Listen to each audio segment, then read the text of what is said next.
Hey guys, welcome to Art with Addie. I'm Addie and this is where you learn how to paint.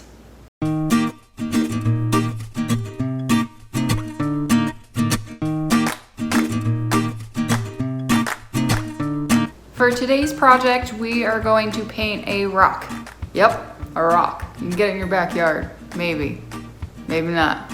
I am fortunate enough to have a family that has a beautiful cabin up in Payson, Arizona, so today's scene is going to be the amazing view from that balcony. If you like trees, this one's for you. If you don't like trees, that's kind of weird. I mean, everybody has allergies to a certain extent, so I guess trees can kind of suck sometimes, but they're really pretty.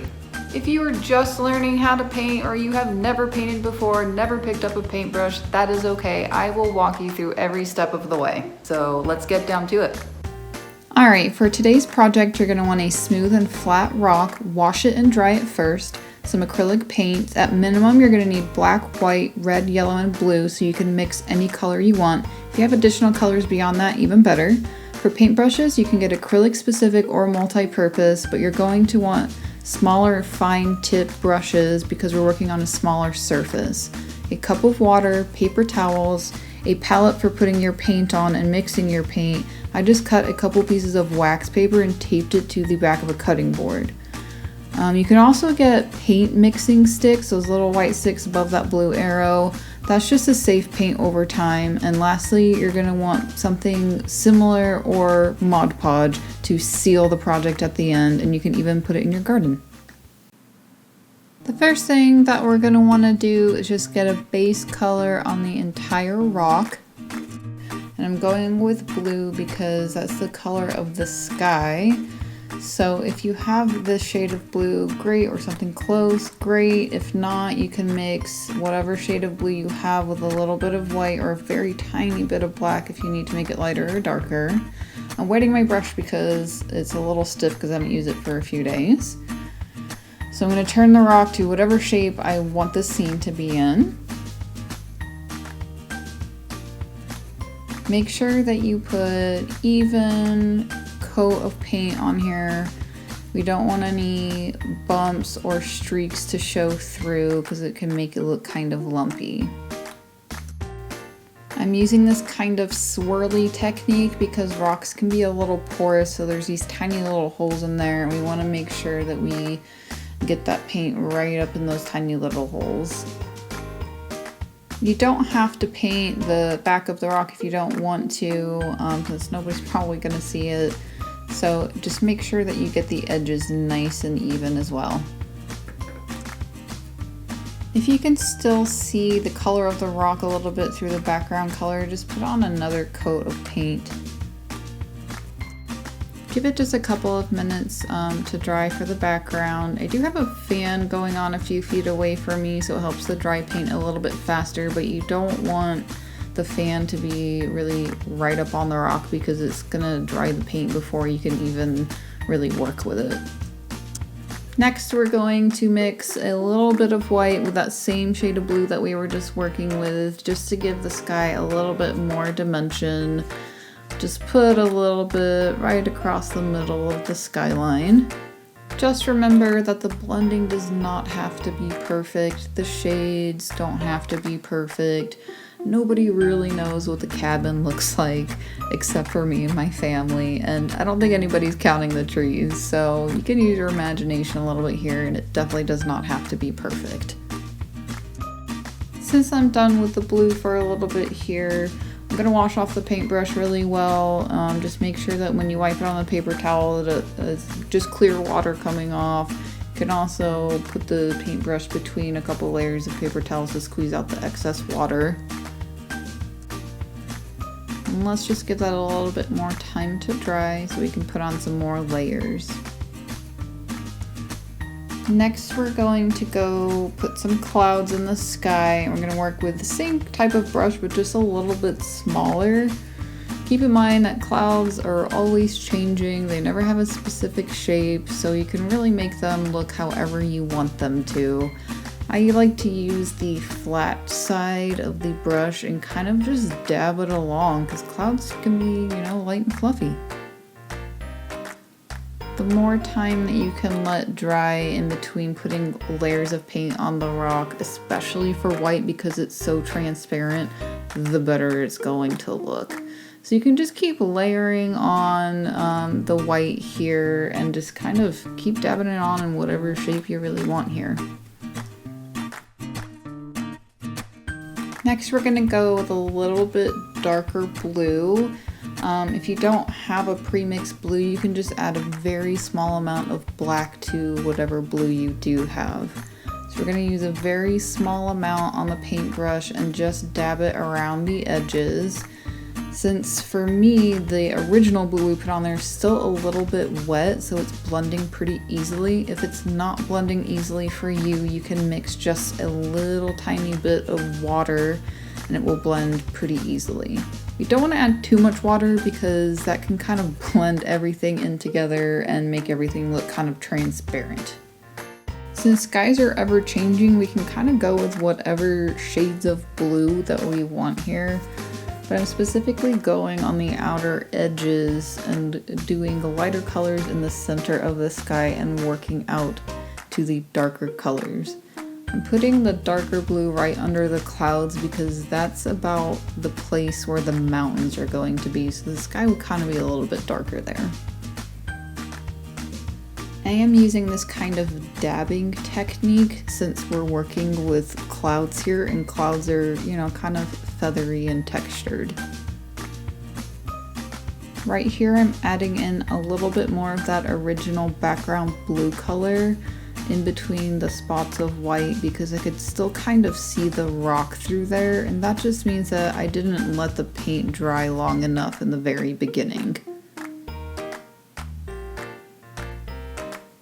Alright, now we're going to start working with greens. If you have greens, then that works out great. If you don't have any greens pre-mixed, you can mix yellow with blue until you get the shade that you want.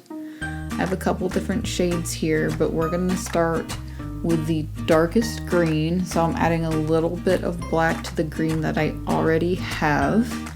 So we're basically going to start from the darkest shades that we see in this greenery part of the image and work our way up to the very lightest, which is going to be white.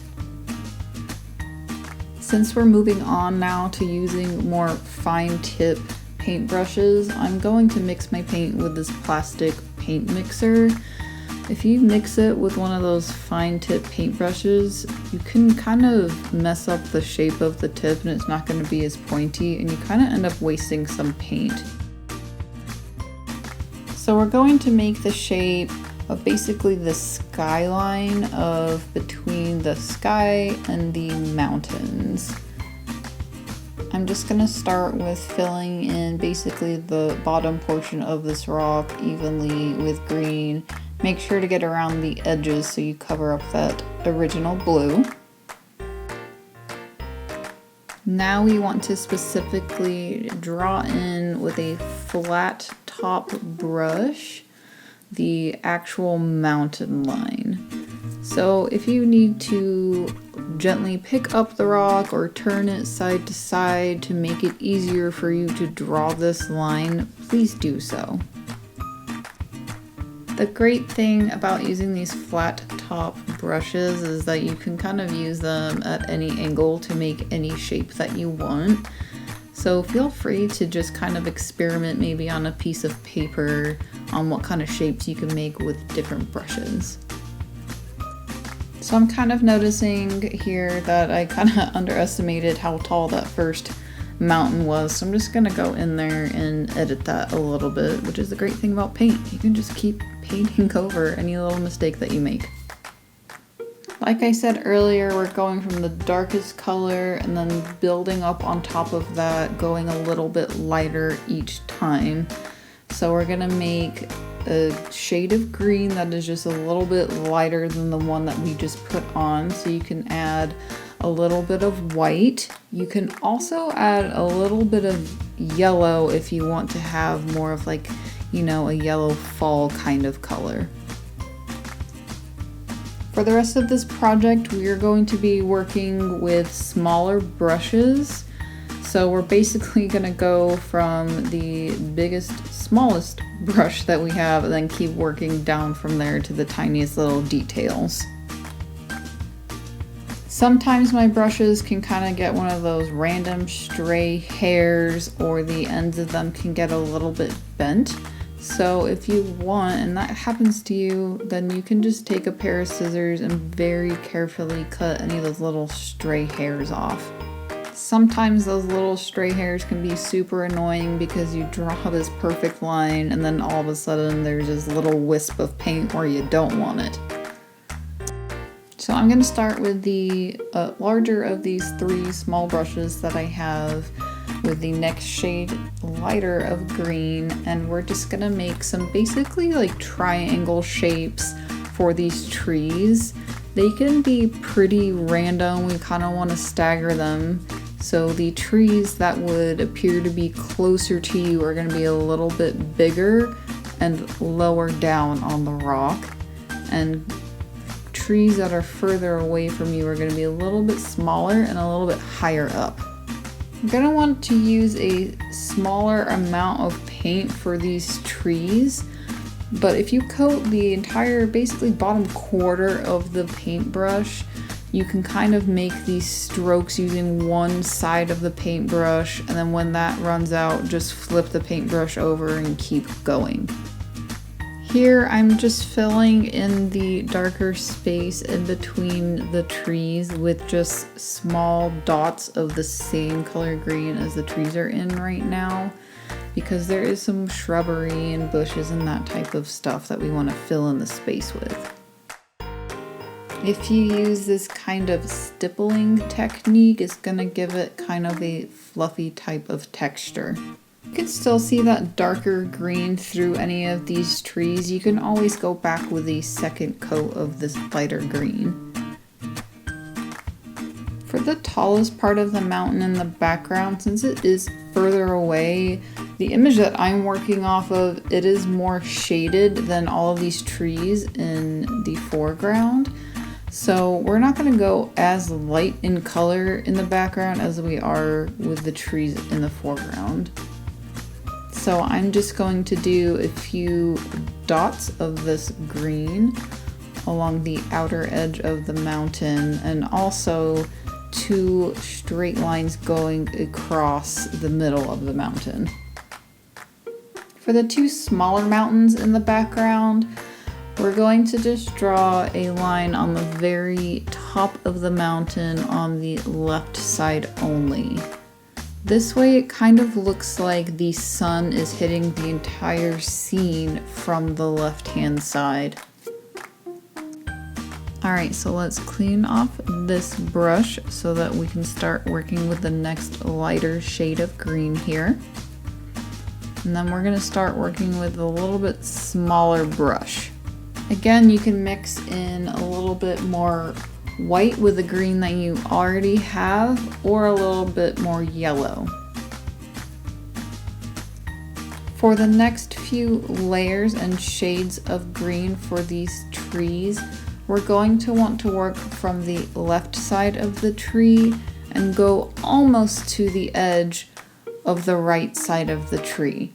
With each color that we get a little bit lighter, we are going to continue starting from the left side of the tree, but we're going to go just a little bit less to the edge so you can kind of see the layers of each color on this tree.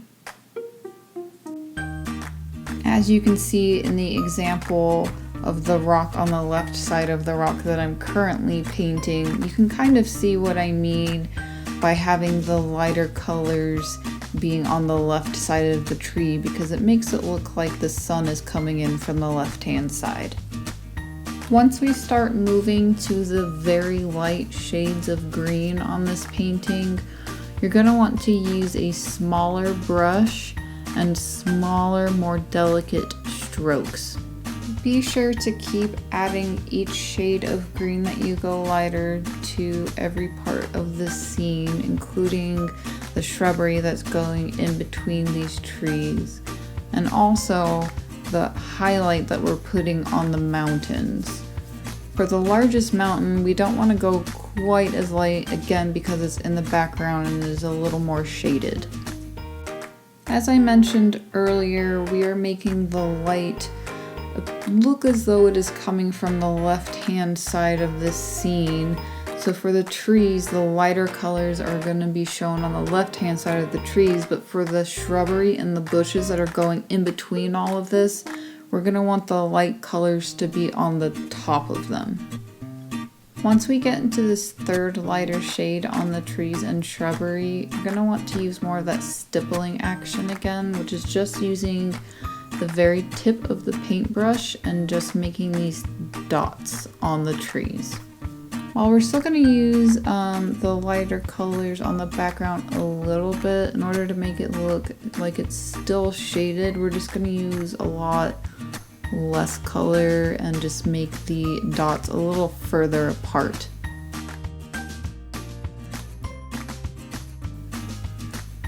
As you can kind of see here, there is a lighter line that's kind of going on the horizon between the trees and shrubbery and those mountains in the background. And you can kind of tell that because I'm using the lighter color just right along the tip of where that horizon is going to be.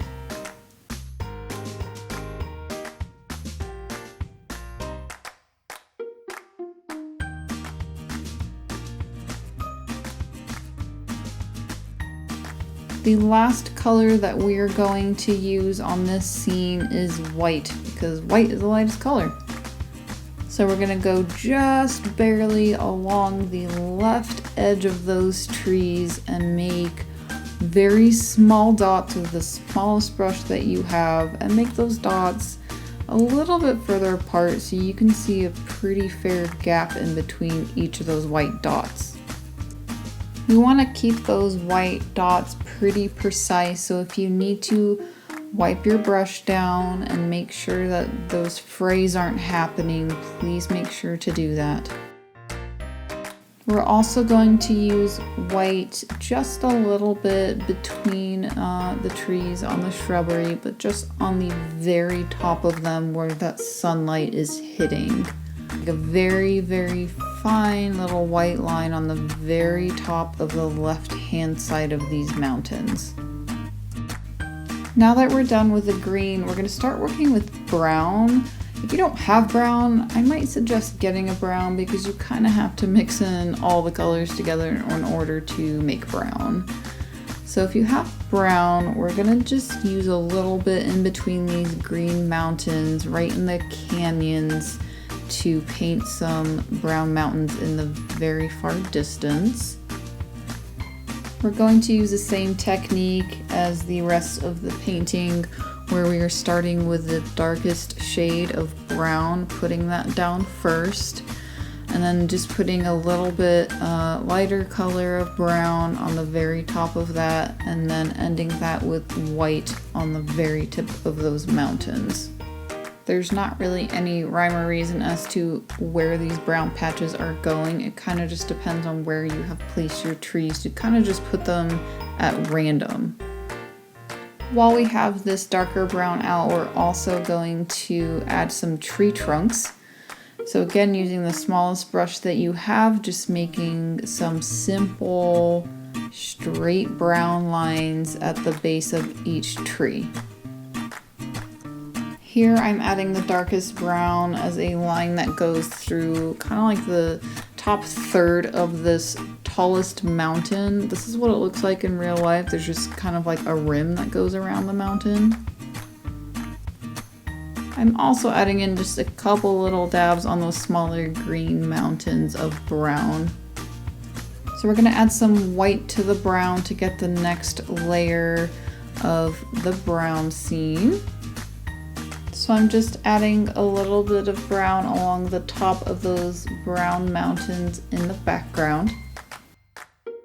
This again just kind of highlights on those brown mountains where the sunlight is hitting the very top of the mountains. Here I'm just putting the lighter brown, just making one line right above the darker line that hits the rim of the mountain. Now we're gonna work on those little brown patches that are in between the trees. Same kind of theory with the rest of the scene here is we're gonna put the lighter brown on the upper edge of whatever brown spots you made here. All right, we are almost done here. The last step is to use some white. So we're gonna add just a little bit of white to the very tips of those rocks and the brown patches that go in between the trees. Also the very tip of those brown mountains in the background. I'm also going to use this bigger brush that I was using in the very beginning to fill in those clouds. I didn't leave enough time to dry in between layers, so the white still looks a little bit transparent, so I'm just dabbing on a little bit extra. And here's if you see anything transparent and any little tiny things that you need to fix, feel free to do that right now. So the last thing that you're going to want to do in order to seal this and make sure that it is waterproof, you can put it outside, make sure that it doesn't chip or wear away. You need to use a sealant that is like Mod Podge. That's what I use. You just put it on with a paintbrush, you let it dry for a few hours. It's good to go after that.